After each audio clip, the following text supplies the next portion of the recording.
तेनार्कवर्णं सहसा किरीटं चिच्छेदरक्षोधिपतेर्महात्मा तन्निर्विशाशेषसन्निकाशं शान्तार्चिषं सूर्यमिवाप्रकाशम् गतश्रियं कृत्तकिरीटकूटमुवाच रामो युधिराक्षसेन्द्रम् कृतं त्वया कर्म महत्सु देवं हतः प्रवीरश्च कृतस्त्वयाहम् तस्मात् परिश्रान्त इति व्यवस्य न त्वां शरैर्मृत्युवशं नयामि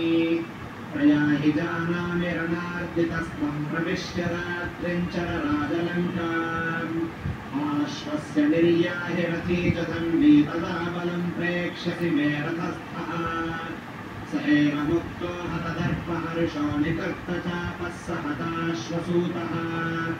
शरार्दितो भग्नमहाकिरीटो विवेशलङ्कां सहसा स्मराजः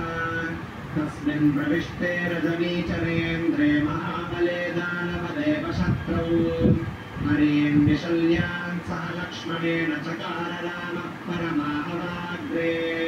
तस्मिन् प्रभग्ने त्रिदशेन्द्रशत्रौ सुरासुराभूतगणादिशश्च